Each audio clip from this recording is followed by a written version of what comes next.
Bonsoir, bonjour, ça dépend à R, n'a pas bonne fidèle, Nions Touya, Rose Bombo officiel. Voilà, vous avez bon votre humble serviteur, Boaz Poutine, le risque noir. Warrior Nions Touya monde entier, ici, vous allez, il faut vous aller fier, na choix haut tout ça là. Vous allez Warrior, le lot, ils ont pouvoir. Vous allez Warrior, le lot, ils ont guérison. Et alors là, mon tabané, Bella, Azukisi. Abiki. Pourquoi dans le bongo Warrior azamuto aza fier lelo azamuto oyo azabon imbattable azamuto oyo azabon na ba honneur azamuto oyo apolarité azamuto a dit défaite c'est na vie nae azamuto oyo aza toujours aza toujours na objectif na vie ozomona. Donc voilà, donc faut tous être fier parce que tout ça la choix moro eza choix moro suprême na robenga yango. Pourquoi nous avons un mot suprême? Parce que tous les artistes oyo, tous les kumisa, tous les soutenir, tous les yoka, tous les savourer, na savoir faire nae.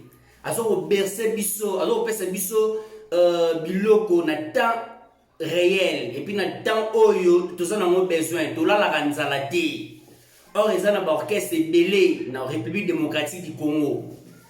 Ceux qui sont plus loin, qui sont en Afrique, ils ont orchestre belé bazo la nzala. Au artiste bazo satisfaire valablement des bafani na bango. Mais biso tous abon na fali poupa aigle. El marabioche, el pibe de holo. El fantastico, el phénomène. Ba kombo na nyonso kitoko. Mama mobali ya nana bafana international, maman Mokonzi. C'est-à-dire faut tous être fier. Pourquoi on habite tous à fier? Parce que tout là la kanzalate, to kufa kanzalate, donc nzala pas na biso to yebi ya ngoti. Et là on va bénir nzala, to yebi ya ngoti. Donc tout ça pena ba riche. To botama pena to za mituka, to za la ba mbongo, to za na nuance donc ba benga ni réfrigérateur plein na provision. Puis provision oza ko ba le 1er janvier si le 31 décembre. C'est bilo que si la raté. Tolia kaso le lobo lia ponu, olia ponu. So olia fumo, olia fumbwa. Olia soso, olia soso. Olia ngulu, olia ngulu. Olia dendo, olia dendo. Voilà. Le lot sur la nabi so vidéo artiste auto posté. Kala minita artiste auto posté vidéo. Pour nous annoncer na ba warrior partout dans le monde qui avant des événements menés nos artistes ont préparé. Oui, ça bongo Paris Défense Arena, na Wembley Arena Wembley na London City. Donc avant tout ça likabomi balé pour on y a un des systèmes année on a événement nene o année to année 2023 isa ya wana. Mais artiste c'est tellement que azabon alingi ba fanae alingi ba fane bazanga reloko tene na solo bango tout à l'heure na ba introduction na mai.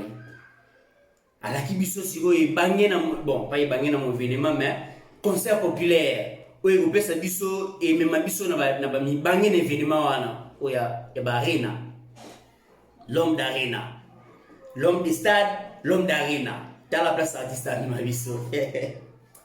Ah warrior oye donc aux warrior né na lobby ils ont le rôle à moto. Parce que sinon tout ça on déjà dit ça.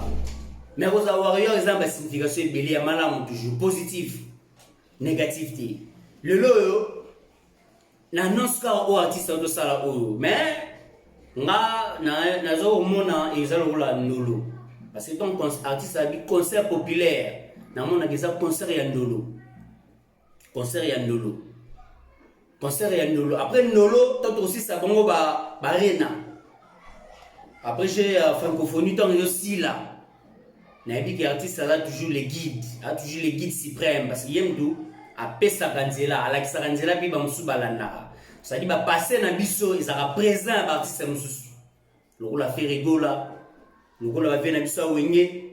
Loko la Cocodien Zombo de Bibongo Kofi Olomide. A comme jaloux. Ya mwana oye moka forma. Ya mwana oye moka binisa. Papa mabe. Aline évolution mwana di.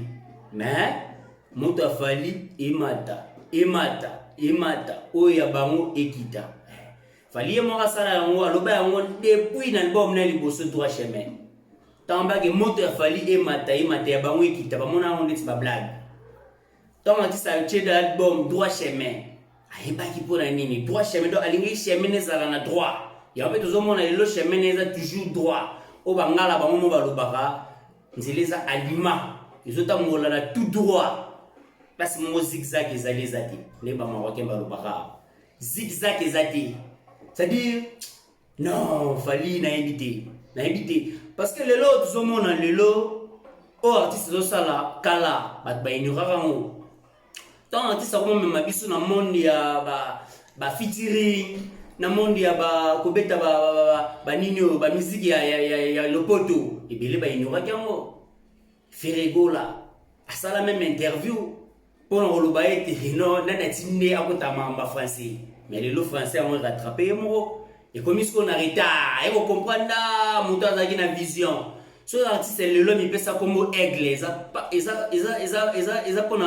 bengani c'est pas pour rien parce que artiste ça yebe le nini o lelo biso to comprendre le ni aza ina comme vision aigle mon na musique plus bino mo mona tie ça yazo mona yango plus bino mo supposé calculer te yazo calculer yango plus bino idée na bino ezate ye idée na ezali donc nge toluba pa nzambe ke ici kama yele na biso ebanaka esilaka ne plus mayele ya nzambe banaka na comparer artiste na nzambe te attention parce que yana batu musu balanda biso pa ba musu mayele kokate surtout ba na bangambo wana mususu na bangambo ba artiste na mususu ba pona ba sala ba faux choix mayele pene kokara bango na bien dit ba otombe na vidéo ba koloba ke non ngana mo comparer artiste fali kupana nzambe non jamais to comparer nzambe nzambe za incomparable aza bongo père éternel aza bongo kolo na mokili donc yene mtakela biso aza bongo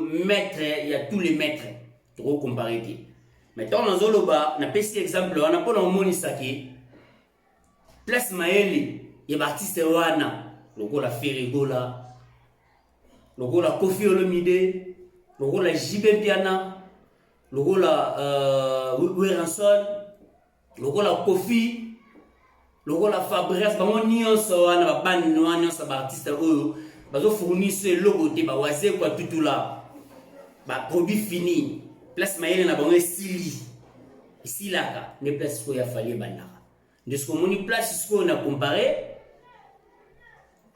na betaki lisese ya nzambe fali na nzambe mais comparer bango te na pesi ni exemple pour comprendre place nini idée na ngai fandi donc voilà artiste a tout annoncer biso mubange na événement o ezali koya a annoncer date awa na dans les 3 jours dans 3-4 jours après ça biso date donc wana eza pena au revoir ya artiste le roi to bengane na Kinshasa tant azo ke nimbala mango to ke bandasko maki pona préparer ba une arena ya Paris arena ya Londres après wana missionaire to ebike aza le seul artiste congolais je dis bien congolais et puis en Afrique même na Rocha en général autre monara chaque année artiste appelle ça calendrier et puis calendrier est exact obiso to monara be tourner artiste salaka artiste alongwa de mboka oyo akede mboka oyo alongwe de mboka oyo akede mboka oyo alongwe de mboka oyo akede mboka oyo obiso mogu to mituna ga mais artiste yango asa robot azani même biso mo ba fanatique na ye to mito que la même artiste mawa moto ma fali ni na en même temps ya okuta na bona famille na ye ni aza bongo temps azala bongo na mwasi na ye ni aza bongo na temps azala bongo na bana na ye. Malgré tout ça, malgré le calendrier chargé, malgré l'artiste a un programme belé, mais c'est tellement professionnel, ni on se dit ça, on toujours dans ordre. Voilà la place, ce qu'il faut souligner à moi. Tellement professionnel, il fallait un professionnalisme, non, en tout cas,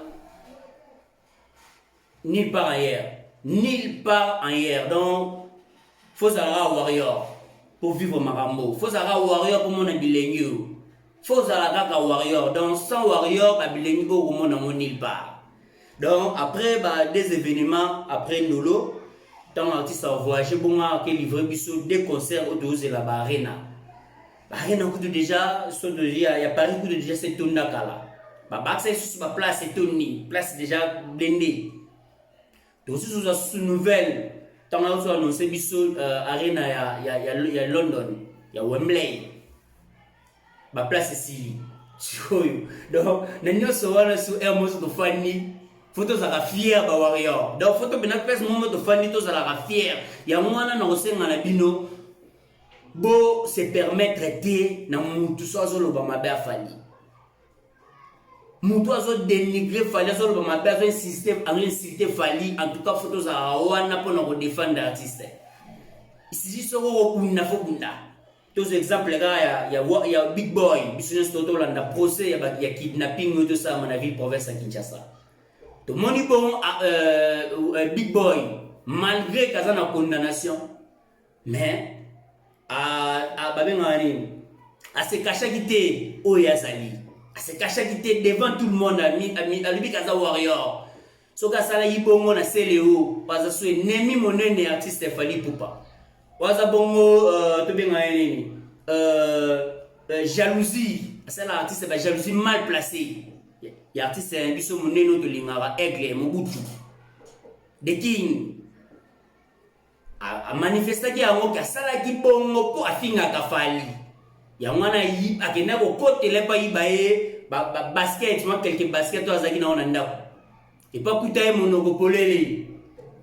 Voilà, donc tous ça un exemple ya Big Boy tous à la bongo musique qui bisogna sto ebiango concurrence ezanga na musique mais fait ça ba concurrence moko loyale et non déloyale et ça concurrence loyale ça dit concurrence loyale est na nini car moninga beta ki place boy il peut personne be fort et donc et personne courage et fournir effort au ça peut-être pour les cas oh moninga salaki non au finga moninga au côté le soki au lieu de déstabiliser moninga neti au bois que les kisi au bois que les peso au bois que les ni non ya mwana di et ça la concurrence loyale na scène ou bien concurrence loyale na ba acts ou bien concurrence loyale na ba nino na ba album ou bien na ba chanson tout le monde a ça beta qui concert boyo sali go legaye a beta qui nzembo boyo sali succès yo bimisi nzembo go legaye bongo neto yo kana. Voilà donc pour nous conclure Warrior partout dans le monde entier tous se mobiliser surtout ba ba fani bon na Kinshasa ba on peut bon partout dans le monde on va bon na Bakou on va bon na possibilité ba moyen ya se déplacer ya ko kende bon na Kinshasa ya so va bien ko la sur place bo sala yango pour nous soutenir bon artiste on peut bon capacité à se déplacer bon continue même même habillé bon tindi bande go na Kinshasa ba Warrior baza partout dans le monde na tibiso tout ça bongo so pembe tout ça na bongo mbokati donc bon PC atana ba Warrior baza na Congo ba ke de bongo concert pour na royoka bon savoir faire aux artistes fali pour pas aigle bombeli ba et vous ala bongo eloko moko ya malamu. Donc voilà, j'espère que na bongo pena na suka il y a mon message mon na qui na par rapport à la vidéo artiste sur lancer biso que dans 3 à 4 jours tu as bongo date officielle il y a concert bongo mais quand l'obité place les aliments nga par rapport à analyste kaka par rapport à mon corps ya ba journaliste na mama yelo nzamba pesanga na moni dia igoza la ndolo parce que le concert populaire na moni igoza la ndolo. Voilà donc merci mingi bongo na Montréal azaki bongo sima la caméra président Messi Luzolo. Merci bongo na massa na ngai de Gizman Jonathan. Merci bongo na Henri Marguerre massa na ngai depuis London. Donc na bi yo za wana défense arena kutso l'accès nga da bio sombaki. Donc merci bye bye to kuten bongo mbalasima. À la prochaine.